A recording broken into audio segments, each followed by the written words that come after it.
thank you for having me. Thank you for the work that you do with parenting and all of those things. I think that parenting is one of the toughest things to ever do. True, true. Nobody prepares you for it. Society just says, get married and go and have children.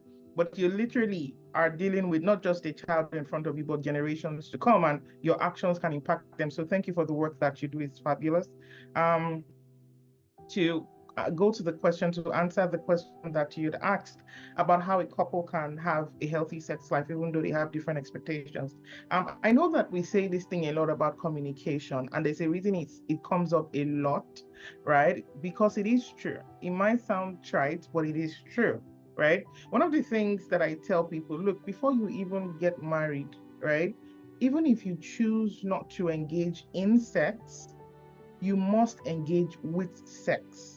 And what do I mean? So if you choose not to have the act, because that can be a personal choice that people have for various reasons, engaging with sex is important. And that means that you have to start having communication around it. You have to understand it. You have to understand what it's about. You have to start discussing it, right? And so what that does is that it sets a good foundation for you. If you look at today, right, we have so many couples who are married, but they can't even talk about sex. If you look at what's happening today, you have a lot of couples who are married having sex, but they can't sit down and discuss sex, right? Because and if you look at it, it makes sense. It just makes sense because I don't think a lot of people were taught to talk about sex. How did we grow up? How did a lot of people grow up? If you find out, you find that people grew up, maybe when they were growing up, they heard about sex, they asked their parents, somebody said, shut up your mouth, what's going on with you? Where did you hear that? You must be this, you must be that. And that's the thing. Even when something like that happens, a message is being passed across that this thing you are asking about should not be discussed, right? And even when parents refrain from any form of sexuality education for their children, silence in itself is still a message. Ignoring that topic is still a message. You're telling them that that's not something that you discuss, right? And so if we grow up in this, if a lot of people grow up in the space of not even being able to ask their parents what it is sex was, even when they didn't even know what it was, and what they got was, a very negative feedback. The mindset is, this is not something you talk about, so let's keep quiet. And then you become a teenager, and then if you're a girl, if you're a lady, you're hearing, if a boy touches you, you get pregnant. If you're a boy, if you get a girl pregnant, your life is over, and all of those things, right? And then all of that is happening. And then don't forget the role that faith also plays, right? Where you are also learning from your social environment. Sex is, you must abstain, you must abstain, you must abstain, and all of that, right? Yeah. And so if you factor all of the totality of all of this negative messaging, taboo, fear around sex, how exactly are people supposed to navigate it when they get married? It's not like a magic wand just makes you start understanding sex once you get married, right? Yes. There's no process. And I tell people, I say, look, God is a God of order. If you look at it, even your sex hormones started to develop at a particular time, pre-adolescent, and then you became an adolescent and all of that. All of those things were developing because God is a God of order. But what you find is people's bodies have developed, but mentally, they are not developed sexually when we talk about sex, right? So mentally, your body is an adult body, but when it comes to your sexual processes mentally and how you understand sex, a lot of adults are still like that 8-year-old child, that 10-year-old child, right? And so if we're not talking about these things, if people cannot understand, I mean, again, that's the work that we do, bringing it out into the open and all of that. The more you talk about this, even prior to getting married, the better it is for you. You start to understand, right? Because I say to everybody that I talk to, as much as possible, the person standing in front of you is not just what you see on the surface. It's a lot more than that. They're coming from somewhere. And that includes their sexual development, their sexual understanding, their expectations, their learnings, their experiences, whatever, all of those things. They have formed those things, whether you like it or not. And if you just come together and say, okay, don't worry, when we get married, we'll figure it out, it's a lie. You're not figuring anything out. If perchance you're even able to have sex, because I've worked with so many married couples who have struggled with even achieving intercourse for the first time. But even aside that, even if you're able to have sex in terms of the physicality of it, if you're not able to discuss it, it's problematic, right? And so whether you are married, whether you're not married, one of the things that I have to say that's very important is that people have to come to that space of understanding that there's nothing wrong talking about sex. There's nothing wrong discussing it, right? It shouldn't be shameful. There's this culture of shame around sex as well, but it shouldn't be something that we are ashamed about, because our sexuality is an integral part of our humanness, right? And so we're married already. We have expectations. It's not being met, but we want to have something healthy. We're not married. We just want to develop. We just want to have something healthy. How do we get to that point? First of all, we table everything that we know, right? All our expectations, our knowledge. Where are we coming from? What have we learned? Well, how did you learn about sex? If you learned about sex through porn, you might need some re-education. You likely would need some re-education, right? What have you learned? What do you know? What did society teach you? It's not even just porn alone. What did your society teach you? What did faith teach you? What did your friends' experiences teach you? What have your own experiences taught you? Right? How do we start to put all of those things down on the table and say, okay, how can we develop our own couple sexual style in a way that makes sense for us? So ultimately, the answer to that question is, starting from the place of saying, you know what, we have to put all our cards on the table, no judgment, no shame, and let's see what do we look like? Is it in terms of communication? Is it in terms of frequency? Is it in terms of expression? All of those things. And, we have to be at that point where, gradually, again, sometimes you dip your toe in the pond, right? And you feel like, okay, it's not so bad. I can put my feet inside now. I'm not saying that if you've not been having these conversations, you're just going to go from 0 to 100. I mean, you probably wouldn't, right? But you want to start from where you are and, gradually start to make shifts as a couple. Interesting. So I hear you, Olawunmi, coming in to have an honest conversation because the two people are coming from different orientations, and it's important that whatever thing that you had experienced, the people you had met, the stories you have heard, even some personal experience that come into play in terms of your conversation. So for the person who asked that question, honest conversation, and I think I hear you say something that could be continuous, kind of, the communication. Oh, absolutely. It's not a one-time conversation. It's something that keeps happening. Okay. So the next question is saying, how can a long-term couple reignite sexual passion after years of routine, doing the same thing over and over, from family and career obligations? So I think, let me help reframe this question, because I think that, as in, how can a long-term couple, how can they reignite their sexual passion after years of doing the same thing over and over because of their family dynamics or the kind of career that they have engaged or they have found themselves? How can they reignite it? Because these things have formed like a kind of a shield, or behavior. This thing has confined this couple. It's not like they don't have the desire, but it has confined this couple because of the nature of the job they do and the dynamics of the family. An example, like the person is saying, is probably if you have a physically challenged child, a special child around you that had maybe made them to kind of live this kind of confined life. How can they reignite their sexual passion and enjoy sex as they would have loved to? Okay. All right. So I'm going to say a couple of things. Learning, right? 2, reevaluating your life. And 3, redefining sex.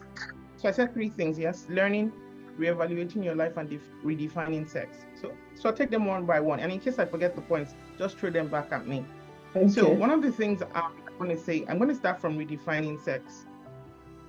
Now, in the society that we are, and I mean in lots of societies, as a matter of fact, when we say sex, the thought process, what we think is intercourse, right? So when we say sex, automatically we're thinking into, and this is also why, as an aside, this is also why people are scared of sexually sex educating their children, because when you hear sex educate your child, they think that we're saying to them, talk to your child about intercourse. So that pervasive mentality of sex as intercourse can be a bit problematic, right? Because more often than not, when people are thinking sex, they're thinking we've not had sex, they think we've not had intercourse.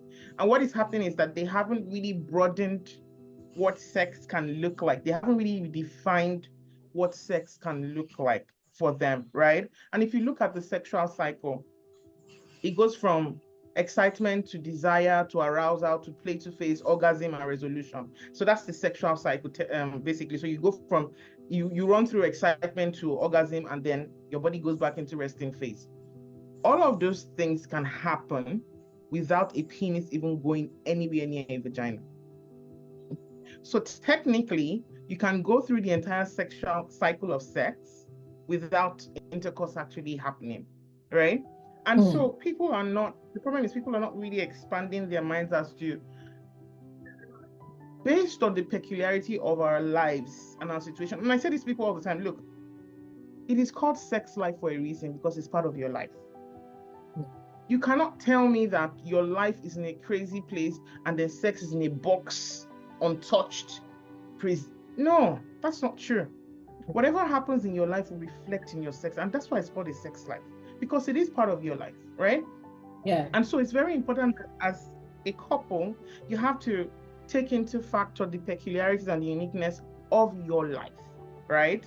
And use that in redefining what sex can look like for you. Sex is not necessarily limited to intercourse.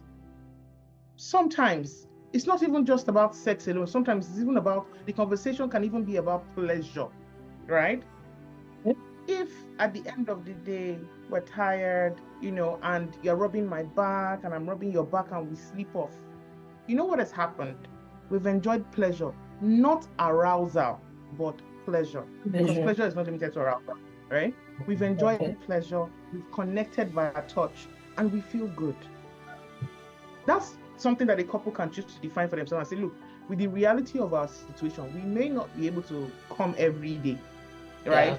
But can we connect via touch as frequently as possible, right? Things like that start to happen. Sometimes you can't have intercourse, but again, coming back to integrating this with the second point, which is reevaluating your life, right? Now, one of the things that I also see with a lot of couples is we're basically living life on autopilot. And it's not just about the person who has a special needs child. Even when you have children, sometimes you don't even have children sometimes when your work is stressful.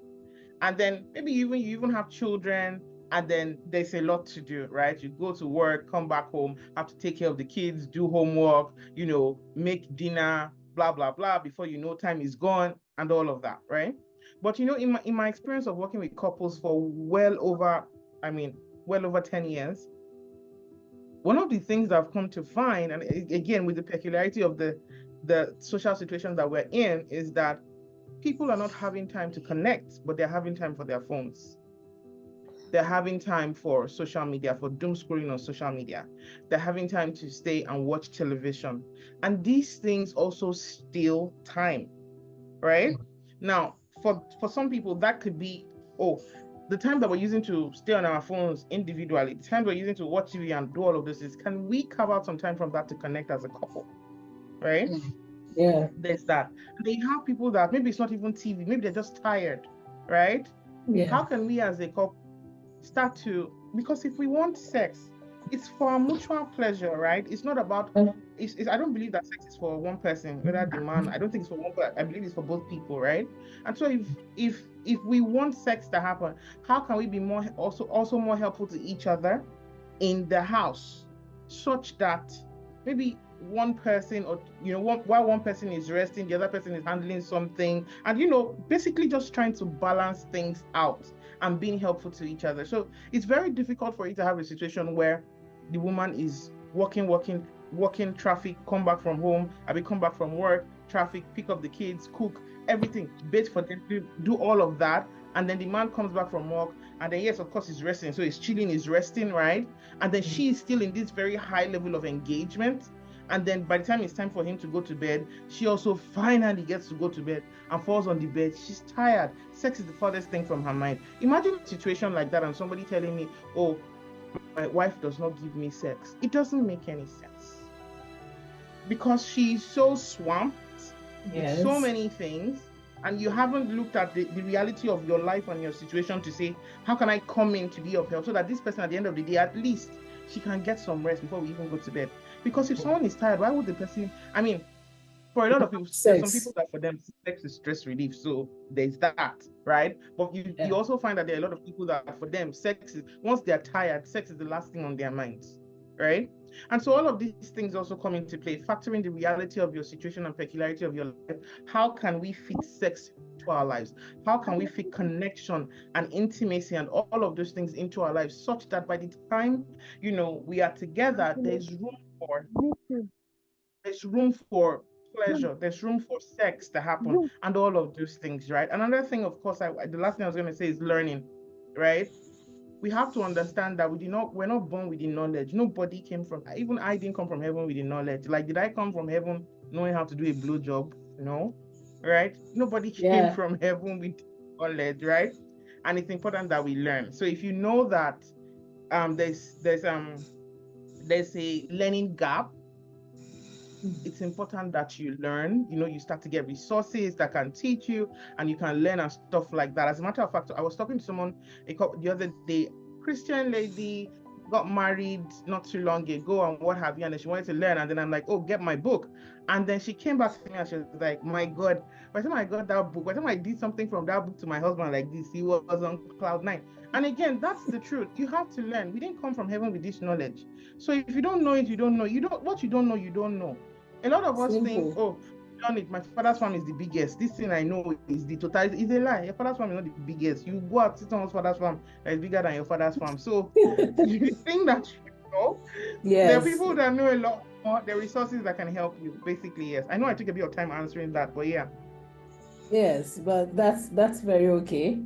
Thank you very much. You really, really dealt with that question. I think you expanded it so much, and we're grateful for that. The next question is saying, what are some practical ways to now maintain this satisfying sexual relationship? What are the practical things that we can do to maintain a satisfying sexual relationship while raising children? Okay. So I think it still feeds into what I said, right? Yes, but this time around to itemize, right? what you can do. The uniqueness of your life. Yes. How do you create space in your life for your own pleasure? So again, you have to have the mindset. So if you're dealing with someone who has a mindset that sex is about the other person, not for me, then it's a bit difficult. Do you understand? That mindset has to change. So it's not just about the other person, it's also about you. And a lot of times your pleasure can be a motivator. But if you are thinking sex is about the other person, what's the motivation for you? Your motivation is extrinsic. Do you understand? And so why would you want to do it? But if you enjoy it and you know that sex is for you, your pleasure can be a motivator to at least arrange your life or your lives as a couple in a way that can accommodate pleasure, right? Yeah. And people need to understand that what is my pathway to desire, right? What makes me want to have sex? What makes me want to entertain pleasure, right? People need to be able to understand that. There's some people that, if you haven't connected during the day and then you want to connect at night, it's a bit difficult for them. I do know and I recognize that some people use sex as a bargaining chip, but I'm saying that there are people that honestly do not feel open to giving themselves if they feel like we have not connected at all.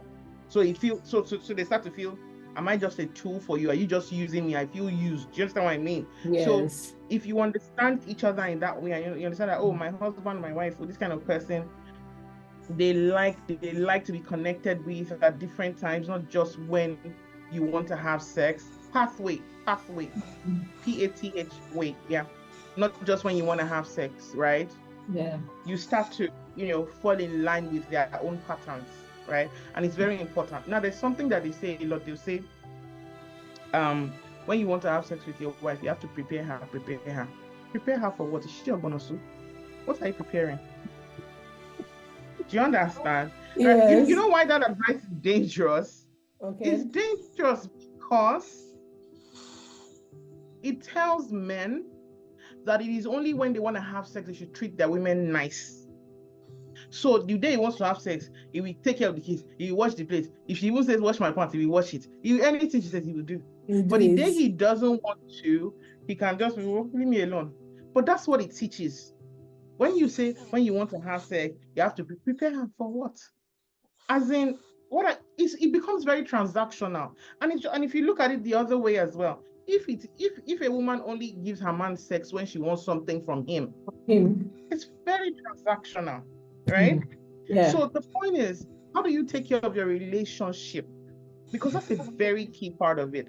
How do you take care of your relationship in a way that you are tending to each other, such that it is easy for you to entertain pleasure? Do you understand what I mean? Yes. The more you take care of your relationship, the more you treat each other as lovers. You want to see a lot of couples is very, the mental states in which they operate, very, very interesting.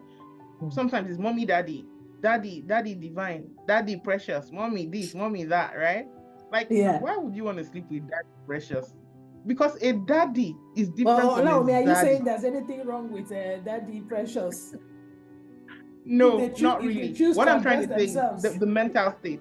Okay. No, what I'm trying to say is the mental state. So if you see this person primarily in your mind as father of my children, you're not necessarily in the mindset of seeing him as a lover. If you see this person in your mind as my husband, spouse, do you understand? Provider, whatever, right? You are not necessarily operating in the mind space of a lover, which is why at the end of the day, hello, how was your day? Have you eaten?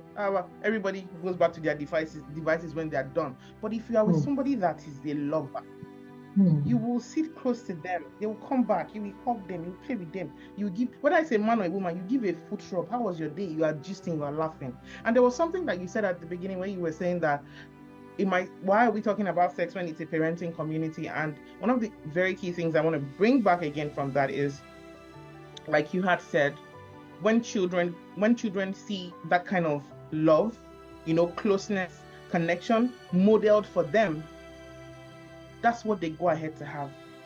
That's exactly. It then becomes a standard for them, because we've seen a lot of people whose parents were like super cold to each other. We don't know what they were doing. We don't know if they were getting freaky. Some people, if you tell them their parents had sex, they will never believe you. They'll be like, in fact, I can't even fathom it. They can't fathom it, right? Yeah. But outside of the bedroom is very official. But what are you modeling for the children? I'm not saying have sex in front of your children, please. I'm not saying kiss in front of your children. I'm not saying touch your breast. No, I'm saying, but be affectionate, right? Because you are modeling these things and your children are seeing them, and that's what they go on to have. That becomes a standard for them, right? Yeah. So all of these things that I've said, so from reevaluating your life, from understanding what your pathway to desire looks like, from what's the other thing that I said, treating each other as lovers, not just, being very conscious of the mental state in which you're operating with your partner, also helps you to spice up your intimate life. Because when those things start to happen as a base, it becomes easy for you guys to, at least significantly easier for you guys to have conversations around sex, around different things, diverse things you want to try, and all of that. Do you know that? I mean, I've been doing this work for such a long time, and I've had private clients that are in their 70s, 80s, and they come to me and they're like, Olawunmi, I want to enjoy this thing. I'm like, yeah, right, come on, right? As in 60s, 70s, 80s. In fact, so is it usually the male gender or the female gender for that both age? The couples. So when I have older couples, they usually come as a couple. Yeah. Okay. And then I had this couple in their 60s, and then the woman was like, Olawunmi, I want to learn, I want to enjoy this thing. The man was like, I like it when I like to go down on her. I go yeah, I said correct. Yeah. And then you have to, when people say so when people say that you're getting old, are you going to enjoy it? People are enjoying sex in their 80s. So you do that, you are young, like what is still fresh? That What are you doing with your active life? period. Do you understand? Yeah. But again, coming back to all of this and and the realities of it, there's so many realities that people face, but I find that if couples are able to open up to each other, it's much easier to navigate these things. Even if you don't know how to navigate it yourself, you can agree together to get professional help. Do you understand? Because you're not, it's not your field, you understand. But if you've tried and you don't know, at least when couples are open, they're in a better place to be able to say, okay, let's go and get help together, right? As opposed to suffering in silence. But again, being Yes. in that space, being open together, being open to each other can really help with resolving a lot of behind the scenes issues when it comes to sex. So they stress, they're not being in the mood, maybe not even enjoying the experience. All of those things come together, but being in that space of openness and vulnerability can really help couples, be able to table those things without shame or judgment. Interesting.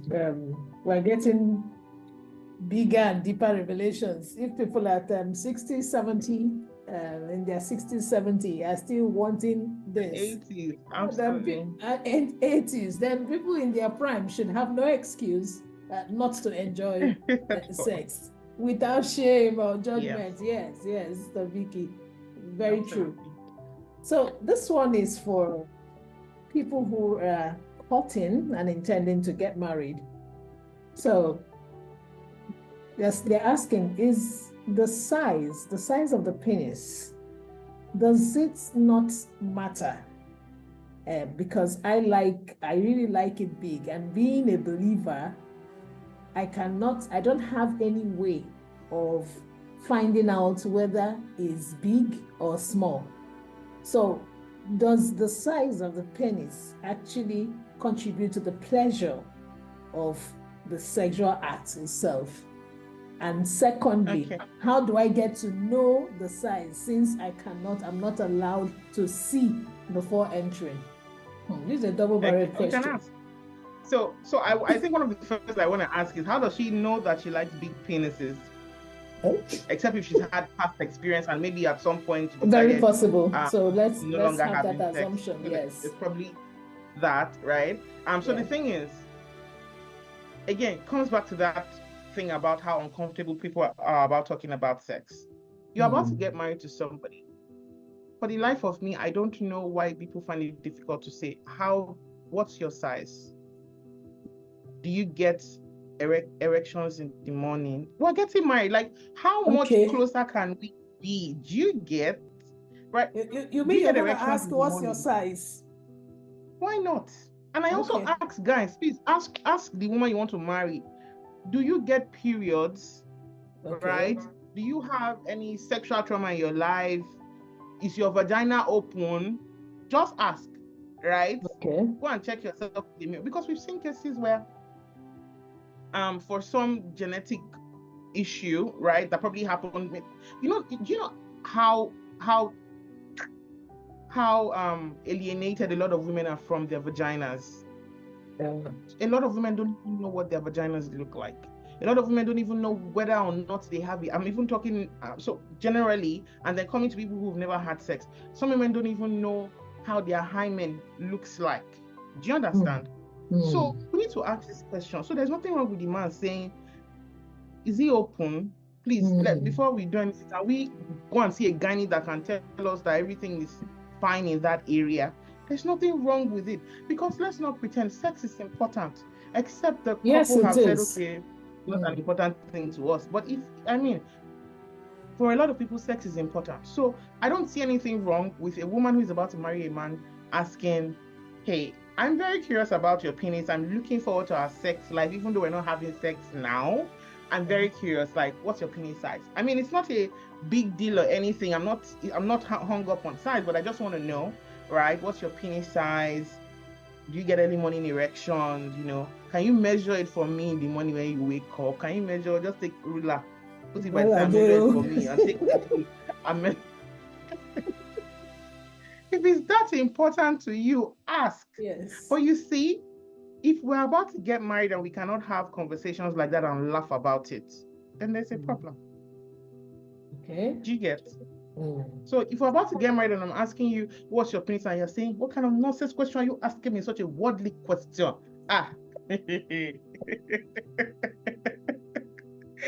Just know that. You need to think again. So please, my sister, by all means, ask, right? And I truly believe and I truly hope for your sake that he's honest about it, and I hope that he's also she was asking too if the size affects the effectiveness. Yes. Yeah. Okay. So let me explain it like this. In the anatomy of a woman, right? So if you look at the woman's genitals, oddly question. If you look at the woman's genitals, right? We have the clitoris, if you look at the external of the vulva, you have the clitoris, you have the labia, and of course you have the vaginal entrance. And then when you go inside the vagina, there's, G-spot, all of these things, right?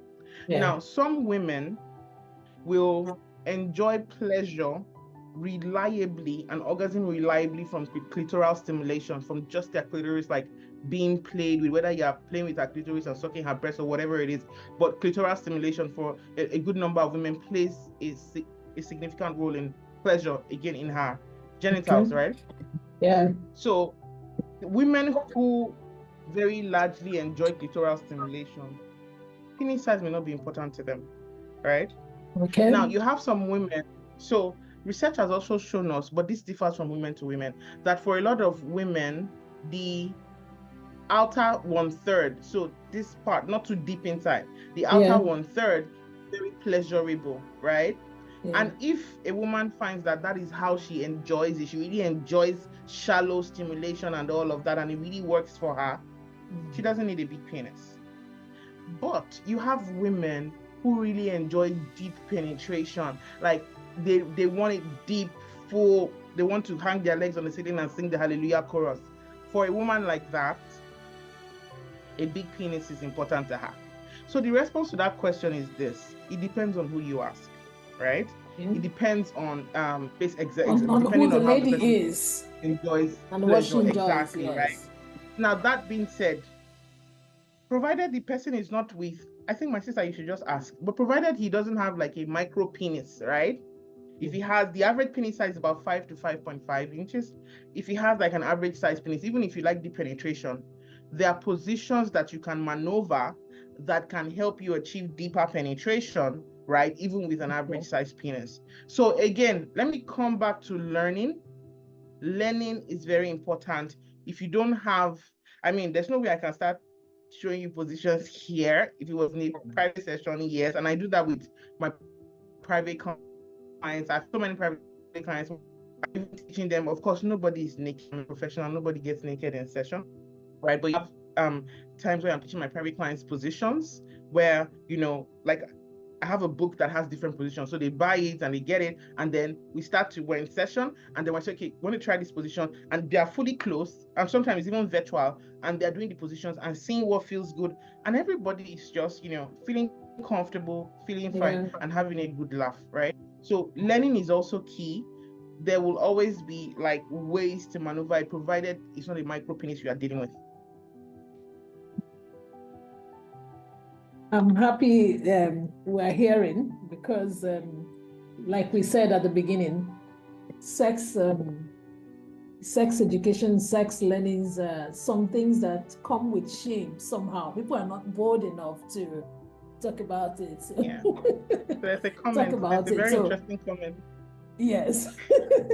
So people are not Please, bold I enough. want to address that comment. Please, okay. She has to, in scarcity of husband, I don't even believe there's scarcity of husband, right? But let's even go with that train of thought. And if she's not happy with his penis, I don't think she should. If she's not happy with it, why should she go forward, right? So if perchance she's not even happy with it, why should she say, because there's a scarcity of husbands, I will marry this person regardless? Except if she's saying sex is not important to her, right? Because people marry for different reasons. Some people marry for prestige. Some people marry for the name. Some people marry for respect. Some people marry because their parents are disturbing them. Some people marry because the home is sad and they want to just go somewhere else, right? Yeah. Some people marry but if she's marrying, and one of the reasons she's marrying is also to enjoy sex, she reserves the right to say, okay, I don't think this is going to work for me, and Okay, so I think you're right. I still see that everything comes back to the same communication table where you need to, ask questions, or better still, discuss what your concerns are at any point in time. And that's what I'm seeing here. So instead of trying to measure it, there was a story I had trying to see how you can check, does he have erection or what size we are observing. You can actually ask and get an answer. And the answer now is what I can't tell what it will be. You can get an answer that will terminate that relationship. You can get an answer that could wow you. Somebody can still lie to you and say it is 10 inches when it's not, if you now enter. So I just needed to add that. So I think we need to move forward to another one. Okay, so they say, what are the most common causes of declining sexual passion in marriage, and how can couples solve it? What are the common causes of declining sexual passion? Okay. All right, so common causes. The second part, I think we've addressed it in a couple of questions, right? The part about igniting it. So one of the common causes is, in my experience, couples not being intentional about sex, not being intentional. Okay. So expecting sex to run on autopilot, simply because we like it, is going to run on autopilot. It doesn't work like that, right? Yeah. If couples are not intentional about it, it will not run on autopilot. Yeah, that's one major reason. And intentionality covers a lot. Intentional about understanding each other, intentional about catering to each other, intentional about spending time with each other, intentional about discovering what feels good for each other. So you see how intentionality covers, it's a big umbrella that covers so many things, right? So if couples are not intentional about it, it's not going to run on autopilot, because when couples are intentional about it, sex can just keep it just gets better and better and better and better and better. Let me give you an example. Because again, going back to the place of where there's a lot of shame around sex, I've also seen people who say, oh, I don't want a third party in our marriage, even if it's a professional. And I'm saying this here because we have lots of, a good number of people here, probably even couples, we don't know, right? But again, people are here.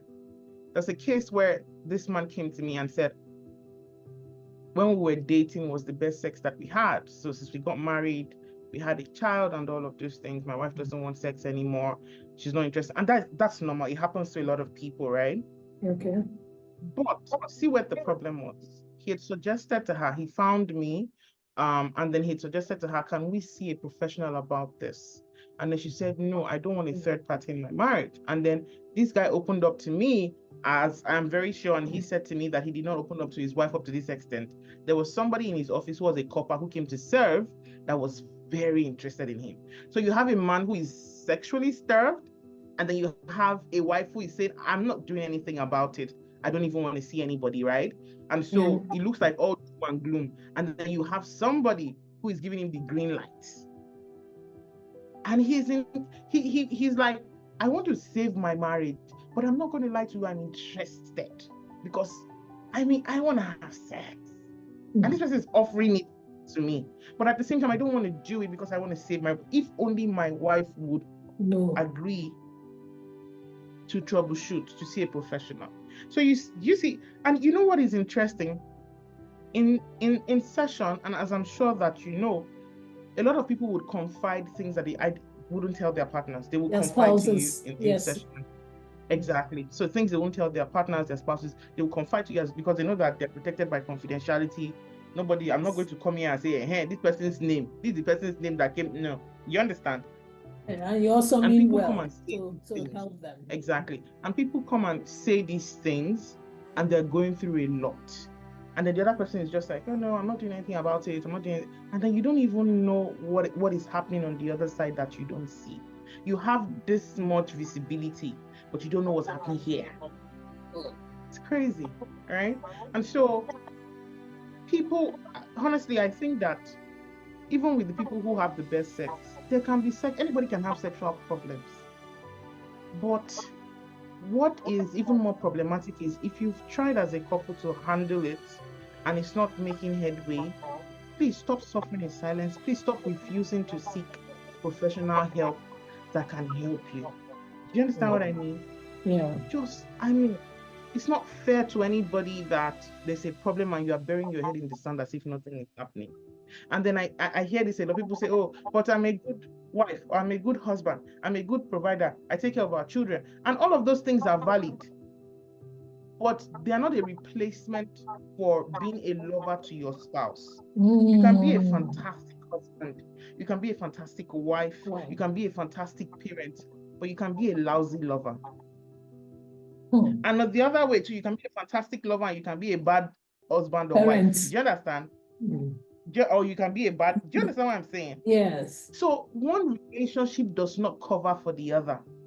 One role does not cover for, so the fact that you're a good wife, you cook, you do everything, doesn't cover for the other. Do you understand? If the fact that you're a fantastic husband, you're a provider, it doesn't cover for the role of a lover that you're not playing. We understand that there are realities of life, but can we even table these things down and say, this is what it is, how can we move forward? So I hear you, Ola. So we're talking about being intentional with it, because like you said, it's not going to run on autopilot that okay, because you started it, it's just going to be getting better or just going to be flowing. You need to be intentional in trying to probably upgrade yourself and do something, try out new things. And then also I hear you say that that one is a fantastic wife or a fantastic mother does not automatically translate to the fact that you're going to be a fantastic lover. So it could be either way. So you can be a lousy lover. So in that sense, you need to seek help. If you are having, if you've tried it and it's not working, please be open to seek help so that you can handle your marriage better. And like you said, more like an aside, sometimes you don't know what is happening at the blind spots with your partner. So he or she is working hard not to break the vows of the marriage, but while you are at the other end trying to think that because you have entered and you are now a confirmed wife or a confirmed husband, so that legally, confers the right of ownership of not wanting to get better. So while that other end is now fighting to say, oh, I could do this, like they say, I could chop and clean mouth without anybody knowing.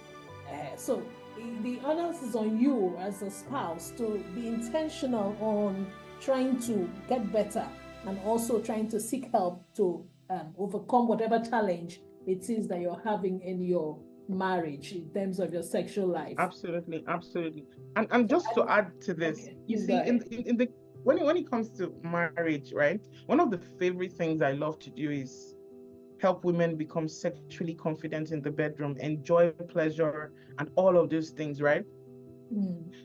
And the reason I do that is because, yes, it's something I love. I love to see the transformation. It's like going from a caterpillar to a butterfly. It's like a flower blooming in summer. It's amazing. It's for her pleasure. She's enjoying, her husband is enjoying, everybody's happy, right? And it's really fantastic. But you see that a lot of times you are seeing a lot of women have resistance to that for so many different reasons, right? And that's okay, provided you are willing to address the resistance that you're experiencing. But what I wanted to say, my point is, actually, if you are in somewhere like Lagos, sex is everywhere. My God, it's everywhere. These people, a lot of ladies that do runs, they don't have to stand on the street anymore. No.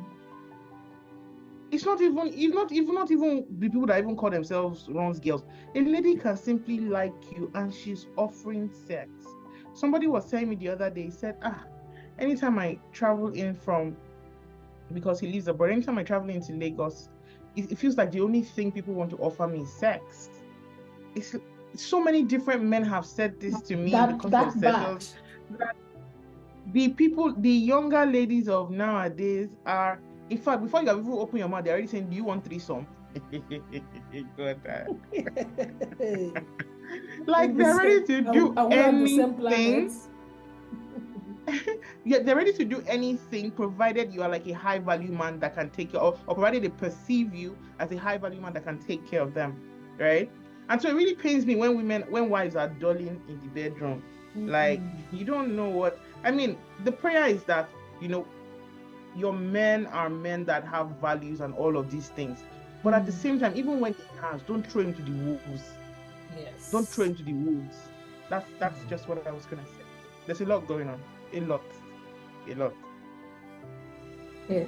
So I have another one here. It's saying sometimes we think that it's only children who probably brought up in a sane environment that disappoint and begin to do porns and masturbate. That is there a chance that living in a one room of face me, and face you, and a child or children in the same room with parents, opening eyes and seeing where they're making love can also imprint in their hearts the thought of having sex before time? Are there chances that children exposed to the love making of their parents, who had the chance of sneaking in on them, could use that as a leeway to begin to also have sex or indulge in illegal sexual life? So I think the thing was, children who are witnessing their parents having sex, Yes. ideally children should not, because that's a live show, actually, right? Now there's some instances where maybe they don't have to live in a face me and face you, right? Or in a one room, and all of that, right? There are instances where maybe a daddy forgot to lock the room, and then the child, children sometimes are very rambunctious. Oh, mommy, right? In that instant, they just saw something and then they went away. They might not even understand. Okay. Do you understand what I'm saying? Yeah. Because more often than not, what happens is the parents stop in that moment. Yes. Do you understand? Right? And but the child, we are adults, so we know what sex is. Yes. If you don't know something, you don't know it. If I come to you today now and I say, this is color red, right? You tell me what color is this? This is red. Yes. Right? What if I told you that this color is color blue? What if when you were born, they told you that this shade was color blue? That's what you understand what I mean? No. You don't know what you don't know. Do you understand what I'm saying? So sometimes that happens, and I don't think it scars the child. Do you understand? Okay. Because the child probably just walked in and walked out. Do you understand? And they stopped, right? I'm not saying that parents, please lock your doors. Buy keys for your doors and lock them. I'm not saying expose your children to this, but I'm saying sometimes some people have experienced that. I don't think that it messes them up, or because sometimes, a lot of times, as children don't really understand what they've seen. They just that they don't really understand, right? But in a situation where parents are actively having sex and children are seeing that, like watching the whole thing, the whole show, that's very problematic. That's very problematic. Because now you've exposed them to something, and even though they might not understand what it is, they become curious. And that's why you see, I don't know, even when a lot of us were younger, a lot of people like to play mommy and daddy. What is mommy and daddy? Somebody will lie down on top of somebody, right? Because that's a picture. Yes, that's a picture that has been imprinted in their minds, right? Yeah. And then as they start to go from lying down on somebody, as they start to grow, do you understand? They start to look for things that reinforce what they have seen, right? And one way or the other, if they start to fall into the wrong hands and they're seeing things like porn, and they're seeing things like naughty magazines that further builds on what the parents have sown, that can be very dangerous, right? So ideally, parents shouldn't be having sex where their children are. In the presence of the It shouldn't children. be. It's wrong. Although some It's people very used wrong. to It's wait, not right. some people used to wait, let them sleep. They would think that they're sleeping. When they're not doing it, the people are using one eye to look. Abi, you have not heard about that. As in, just leave the room. Like when I had my first child and she was still, even though she was still a baby, she was sleeping in the cot in the room. We don't have sex in the room. We would come out when she slept. We'll come out of our room and then go to the living room, do what we want to do, come back, right? So just leave the room. If you go and do it in the toilet, Try in the as bathroom, much as whatever, in the possible living to room. do it in a closure away from them. That's what you're saying. As much as you can. Let them not be part of that. And please lock your doors. Please lock your doors. Please lock your doors. Lock your doors. Okay, so I think this is a good tie-in for this question. It's saying, what is it with this sex and offering of light, offering of clothes, offering of everything that you can off? Why is it that sex is always connected to doing things in the dark? Is there any correlation, both in terms of the quality of it and probably the satisfaction? Okay. All right, please, I sent you a message. Can you please check on the chat? So to the putting off of the light, for some people, it's about shame. I don't want my bodies to be seen. I don't want my body to be seen. I don't have confidence in my body. For some people, it's about I don't want to look you in the eye, whatever it is. For some people, it's just about shame, right? Yeah. And then for some people, it's about reducing distraction and enjoying pleasure, right? Yeah. So either way, right? So if it's about shame, that's something you want to resolve. But for you, if it's about reducing distraction and enjoying pleasure, by all means, immerse yourself in that and enjoy yourself. So, I mean, there's no right or wrong, really. It's the motive that, your reason for doing it or the motive that really matters. So if it's linked to shame, then there's something there that you need to look at. But if it's linked to your pleasure and, reducing distraction, you just want to be in the mood, put off the light, turn on the AC and just be there, again, that's your thing. I mean, enjoy whatever rocks your boat. Okay. I was trying to get that. Is it on the WhatsApp? Because I just checked on the WhatsApp. No, it's on the chat here. It's on this chat here. On the Zoom chat. It's a direct message. So I think for all the questions that were sent to me, we've been able to handle them, and fantastically, Olawunmi handled everything. I mean, without having a preview. That's, to me, it's a great one. Well done. Thank you. So just a minute before we call this off, because we're already we're about 4 minutes, just 1 minute. Does anybody have anything to say, probably that you didn't pen down before now? Because I know I requested for, because I know that our time is almost fast spent. Does anybody have anything to say that you think wasn't captured here, or you feel she should hear? All right, we have a hand. Saviki, by the way, Saviki is a medical doctor, so I don't know what she wants to say, but just know that. Saviki, please, you're free. Okay, go ahead. You can unmute and. Thank you very much, Mrs. Esan. I don't know why you still have to put that one there. But yes, actually, I asked the question, but I don't know if I sent it to UC directly. What's happening to my direct messages this night? But go ahead. So it was about obligation sex, but I think that part of it has been dealt with. And if I listen to what she has said, and I will also be able to get my response, the answer from it. But I just wanted to talk a bit about age and, declining sexual, declining libido. Is it real, or is it just something that we've been told and we really should be relearning concerning that. And this thing about, obligation, that it doesn't have to be, you don't have to enjoy it all the time. What about just doing it for the other person's sake? Thank you very much. Thank you very much to the guests. I really enjoyed every part of this. Thank you. All right. Thank you so much, Victoria.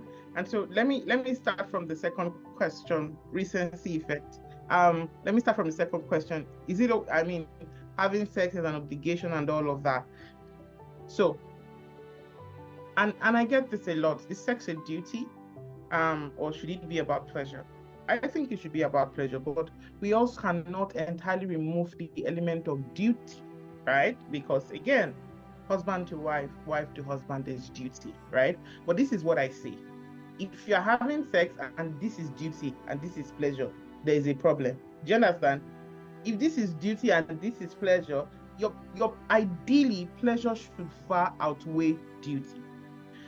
You know why I say this? I'm bringing duty into it because realistically, even when you're someone that really enjoys sex, sometimes you may be tired and then your partner really wants it, and you're like, oh, okay, he wants it now, not a problem, or she wants it, not a problem, I can make it happen. And then in the course of that, you also start to enjoy it, even though at the beginning you felt tired. You understand? But that's the point. Pleasure has to far outweigh duty. If you are consistently having sex out of duty and there's no pleasure for you, what's the motivation to have it? And that's why people get a lot of headaches, right? I have headache today, I have headache tomorrow. There's no motivation. Your pleasure, there's nothing that motivates you to have it. You're doing it for somebody else. So it's not even about you. It's now you're just giving it out. Yeah, enough for that Christmas, right? So there's a duty aspect to it, but pleasure should far outweigh duty. Then coming to the age thing, here's what I believe. As we age, cells, all of those things happen and all of those things can happen. But the truth is, one of the things that I've found is when people really take care of themselves, right, they can enjoy sex even more as they age, right? When people really take care of themselves, like your diet, your exercise, all of those things, right? They can enjoy sex even more. But when people have the mentality that as we grow older, what are you looking for? What's going on with you? You don't have anything you're thinking of in your life again. You are a grandmother, you are a great-grandmother, you are a grandfather, you are a great-grandfather. And that, if people have that mentality that it's going to deteriorate, it will deteriorate. Do you understand? But I've seen men in their 60s that, let me not even go into too much into sex. Have you seen men that are in their 60s, 70s that look finer than young men in their 30s? Younger people, yeah. If you look at the biology of it, it should be deteriorating, right? But they've taken care of themselves so much from a decent time, right? From a time in their life, they start taking care of themselves, such that by the time they got to that age, some of them look even better than men that are 30 years younger than them.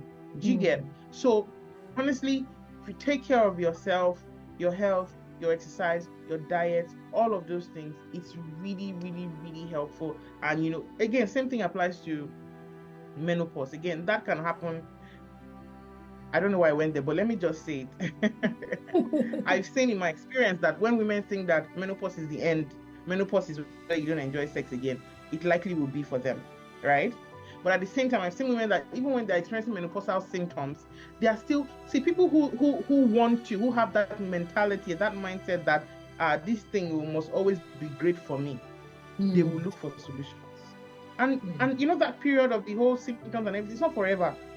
It lasts just for a while, right? But some people just shut down mentally from there onwards, right? But people that are interested, that are like thinking that, no, this thing must be good, they actively look for solutions. Do you understand what I mean? Such that by the time that phase passes, they are back in the saddle. So your mentality, your mindset is a key thing in all of these things. People are enjoying sex well into their 80s. In fact, there was one program that I watched. Hey God, these women are in their 90s and they were dating younger men. In fact, one of them, she wore, she was doing role play. So she wore all this maid, you know, she dressed like a maid, you know, with the short dress and everything. And then she had the hoover, she was hoovering the floor, and then she's like, I'm just gonna bend over like it's gonna spank me. Is it in their 90s? I said, hey, my God, correct. So So mindset is huge. you can enjoy sex at any age, actually, as per marriageable age and absolutely older. Yes, and again, remember what I said about even defining sex beyond just intercourse, right? If your mind is that open, you can keep enjoying sex till you are 969. Thank you so much, Olawunmi. This is very, very insightful. By the way, I have seen your message, so taking action on that.